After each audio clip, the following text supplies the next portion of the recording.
बहुत बढ़िया अवसर है। मंत्र न चले नाम चला लो, नाम न चले तो चतुरासी ही गुनगुनाने लगो।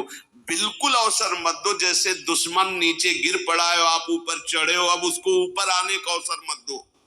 ऊपर आने का अवसर दिया तो अब आपको ऊपर आने का अवसर दुश्मन नहीं दे पाएगा। ध्यान रखना, एक बार अगर अब मन चढ़ गया आपके ऊपर और मनमानी आचरण करा लिया तो आपको भजन लायक नहीं रखेगा, क्योंकि वो समझ चुका है कि तुम ऐसी जगह पहुंच चुके हो कि अगर अब हम इसको हरा न पाए तो मुझे जिंदगी भर इसका गुलाम बनना पड़ेगा। मन ने देख लिया है कि अब हम मारे जाएंगे, अब मुझे मरना पड़ेगा, तो वो आखिरी कोशिश करके आपका नाश करेगा। बस आप सावधान हो जाओ। इस समय आपके घुटने उसके गर्दन के ऊपर है, ऐसा समझो, क्योंकि सदगुरु आश्रय, संत आश्रय, सत्संग, नाम धाम आश्रय। अब वो विचलित हो रहा है, भड़बड़ा रहा है, कोई तो मिले ऐसा, थोड़ा तो हमें जीवन दान दे, क्या विषय भोग, थोड़ा तो मुझे विषय सेवन करने को मिले। चूक कर दी तो फिर गिरा देगा।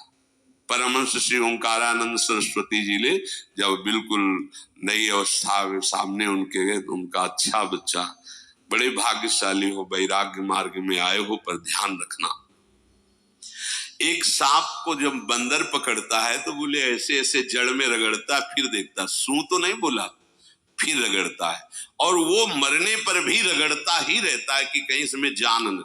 बोले बस ऐसे ही साधु को, साधक को, उपासक को अपने मन को रगड़ना है। राधा वल्लभ श्री हरिवंश, राधा वल्लभ श्री हरिवंश, राधा वल्लभ श्री हरिवंश। अगर सू बोलने का मतलब अगर थोड़ा भी विषय स्फुरण रह गया तो अभी रगड़ते रहो, राधा वल्लभ श्री हरिवंश, राधा वल्लभ श्री हरिवंश, राधा वल्लभ श्री हरिवंश, राधा वल्लभ श्री हरिवंश।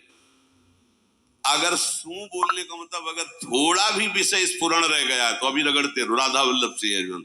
फिर सच्ची कहते भजन करना नहीं पड़ता। जैसे भजन थोड़ी करना पड़ता है ही नहीं भजन, किसी और कुछ क्या करे, कुछ है ही नहीं यंत्रों में, वो स्फुरते केवल वही। अब उसको भजन थोड़ी करना है, रह ही नहीं गया कुछ, कुछ करना ही नहीं रह गया है। हंस रहे, खेल रहे, बात कर रहे, खा रहे, पी रहे, चल रहे, ठाड़े बैठे परे उताना, कबीर काहे हम राय ठिकाना, हर समय। पर वो स्थिति प्राप्त करने के लिए निरंतर अभ्यास की आवश्यकता है। श्री भगवान कह रहे हैं कि परमम पुरुषम दिव्यम याति पार्थानुचिंतयेत, जो मेरा सदैव चिंतन करता रहता है, दिव्य परम पुरुष का साक्षात्कार उसको अपने चित्त में ही हो जाता है। चित्त स्थान भगवान वासुदेव का है। शरीर छोड़ने के बाद नहीं, शरीर रहते